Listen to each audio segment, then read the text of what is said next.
परिवार को बहुत सम्मान सहित मैं प्रणाम कर मेरी बात की शुरुआत करना चाहता हूं। आज यहां आने से पहले सीआरपीएफ की स्थापना से अब तक 2264 जवानों ने अपना सर्वोच्च बलिदान अलग अलग मोर्चे पर देश की सुरक्षा के लिए दिया है।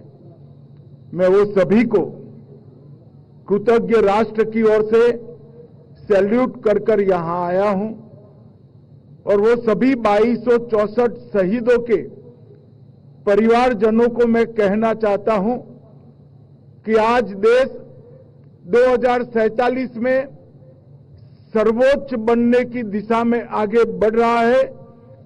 उसमें आपके परिवारजनों के ये बलिदान का बहुत बड़ा योगदान है। जबकि देश की आजादी की शताब्दी का सुवर्ण ग्रंथ लिखा जाएगा, सबसे पहले ये अमर शहीदों की वीरता की गाथा सुवर्णमयी अक्षरों से लिखी जाएगी, इसका मुझे पूरा विश्वास है। हमेशा सीआरपीएफ ने देश की एकता और अखंडता बनाए रखने के लिए अपना सर्वोच्च बलिदान देने में कोई कसर नहीं छोड़ी और इसीलिए जब भी देश में कहीं अशांति होती है और गृह मंत्री के नाते जब मुझे मालूम पड़ता है कि सीआरपीएफ का जवान वहां मौजूद है, मैं निश्चिंत होकर अपना बाकी काम करता हूं, क्योंकि मुझे भरोसा है कि सीआरपीएफ है तो विजय सीआरपीएफ के जवान की सुनिश्चित। भाइयों और बहनों, मोदी जी की सरकार दूसरी बार बनने के बाद 2019 में हमने निर्णय किया कि सभी सीएपीएफ का स्थापना दिन देश के अलग अलग हिस्सों में मनाया जाएगा। उसी के तहत आज ये वार्षिक परेड नीमच के अंदर मनाई जा रही है और आज यहां पर सीआरपीएफ के कई जवान, कई कार्मिक, उनको उनके उत्कृष्ट प्रदर्शन के लिए अलग अलग प्रकार के अलंकरणों से नवाजा गया है। मैं वो सभी को बहुत बहुत बधाई देना चाहता हूं। मित्रों, सीआरपीएफ का योगदान देश की सुरक्षा से अलग हटकर कोई देख ही नहीं सकता।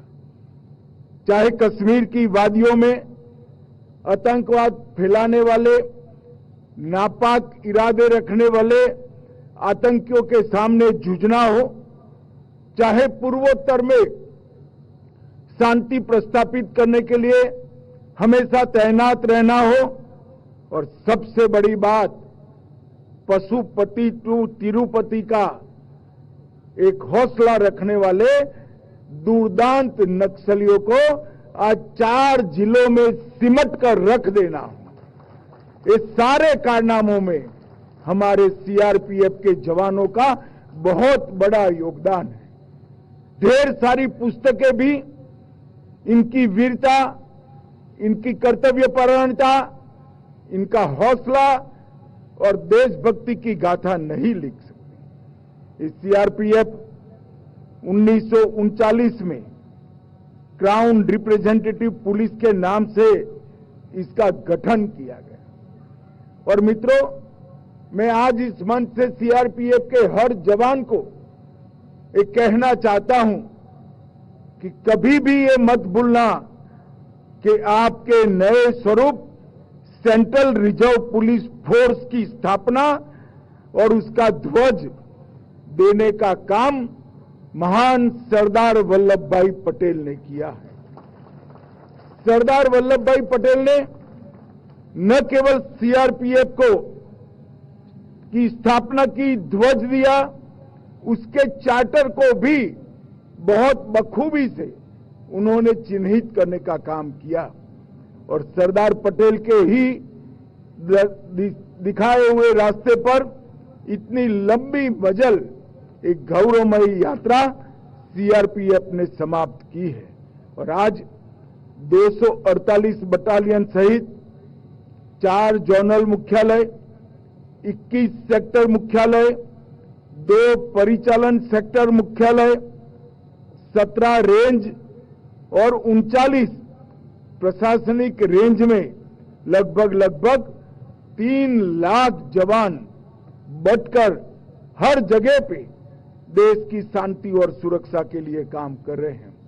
हमारा सीआरपीएफ इस देश का ही नहीं, पूरी दुनिया का सबसे बड़ा अर्धसैनिक बल होने का गौरव सीआरपीएफ को प्राप्त है। भाई और बहनों, 76 साल के आजादी के इतिहास में कई ऐसे मौके हैं जहां देश की आन बान शान को सीआरपीएफ के जवानों ने बचा कर रखा। लद्दाख के हॉट स्प्रिंग में 21 अक्टूबर 1959 में चीनी सेना का मुकाबला केवल कुछ चुनिंदा सीआरपीएफ के जवानों ने किया और सबने शहादत हासिल की। इसलिए देश के सभी पुलिस बल प्रत्येक वर्ष 21 अक्टूबर को पुलिस स्मृति दिन के रूप में मनाते हैं और हमारे नेता और देश के प्रधानमंत्री नरेंद्र मोदी जी ने 2018 में देश भर के शहीद पुलिसकर्मी और सभी सीएपीएफ के जवानों की स्मृति में चाणक्यपुरी में राष्ट्रीय पुलिस स्मारक बनाकर इसको हॉट स्प्रिंग की शहादत को गर्व के साथ एक अमर स्वरूप देने का काम किया है। 1965 में कच्छ के रण में सरदार पोस्ट पर सीआरपीएफ के जवान तैनात थे। पाकिस्तान की सेना को मुंह तोड़ जवाब दिया और इसीलिए 9 अप्रैल को शौर्य दिन पूरा देश मनाता है। मित्रों, 2001 में हमारे लोकतंत्र की सबसे बड़ी पंचायत संसद भवन पर हमला हुआ, इसको भी नाकाम सीआरपीएफ के जवानों ने किया। 2005 में श्री राम जन्मभूमि पर आतंकी हमला हुआ, उसको भी निरस्त करने का काम सीआरपीएफ के जवानों ने किया और मंदिर को सुरक्षित रखा। भाइयों और बहनों,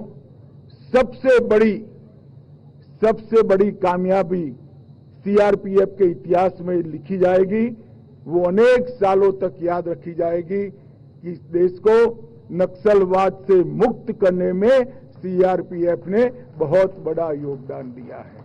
आज भी दुर्दांत नक्सली भी जब उनको समाचार मिलते हैं कि कोबरा के जवान उनकी ओर गति से बढ़ रहे हैं तो उनकी रूह कांप जाती है।